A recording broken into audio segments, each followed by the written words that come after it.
a barista here at Starbucks, I have learned to think outside of the box.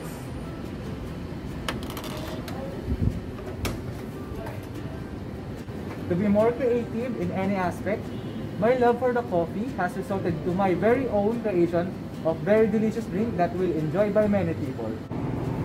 My name is Alvin Drangia from 113 Pearl Drive, a full-time barista, currently exploring my journey to become an inspiring global coffee master, and I love to use my creativity to make a unique signature beverage. I chose our very own Starbucks single origin, Kenya. Kenya coffee is one of the best coffee in the world, with its unique flavor that gives a juicy taste and a winey mouthfeel.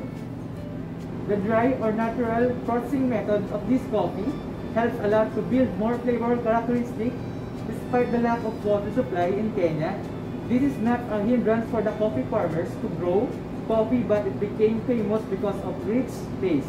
I use pour-over method on my beverage that will highlight the bright acidity and a wonderful sweetness with the dry winey aftertaste of Kenyan coffee.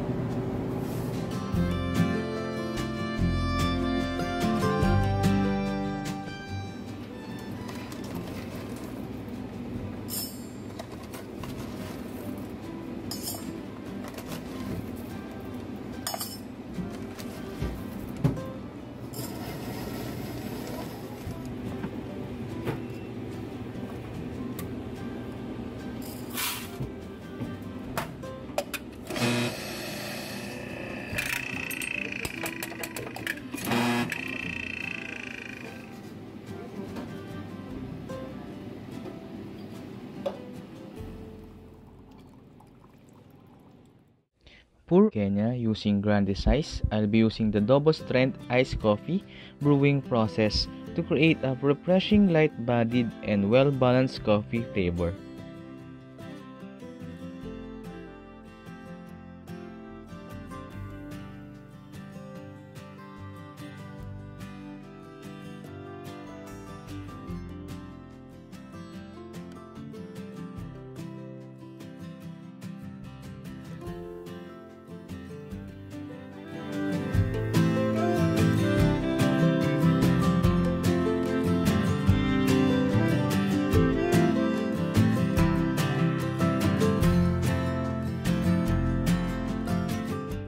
For my recipe, 3 scoops of grapefruit sauce,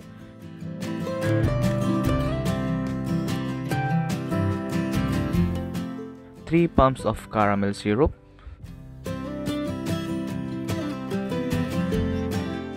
1 pack of strawberry jam,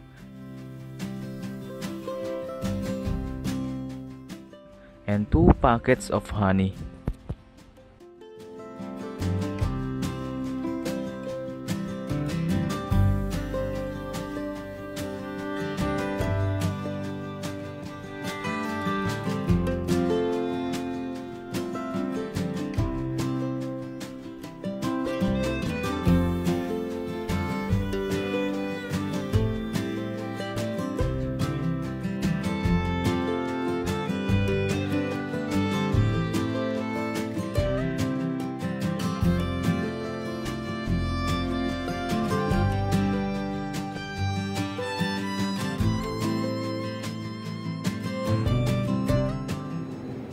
I call it Kahawaya apple. It means apple coffee in Kenya.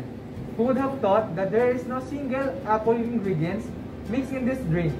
But this amazing drink is refreshing with a delicious taste that creates a fruity taste similar to Fuji apple. Let us now start to savor our drink. So now, let us smell the aroma of our coffee.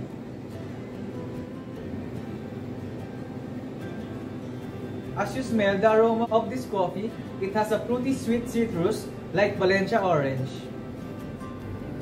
So before we sip our coffee, let's stir it first.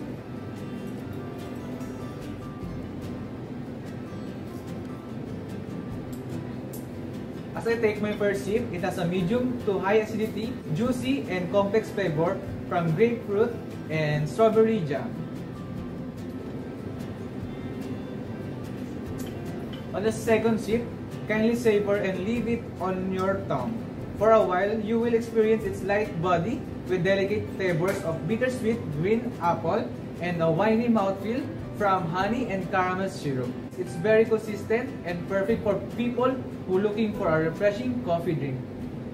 What I love about Starbucks Kenya, it's from its good climate, soil, and processing technique, they contribute coffee beans with the most complex and well-balanced flavors. The East Africa region, located on the equator, where coffee are usually fully washed, then dried in the sun on raised drying screen are known as African raised beds, which keep the coffee cherries off the ground and allow air to circulate more easily.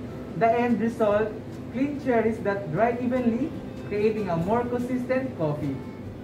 I have always believed that as a barista, we should always have the passion within us to serve to our communities through our craftsmanship in coffee, creating and bringing customer a perfect cup of coffee. Thank you, partners, for having this event where we can showcase our coffee artistry and be an inspiration to all. Again, my name is Alvin from 113 Drive. Have a great day and stay safe, partners.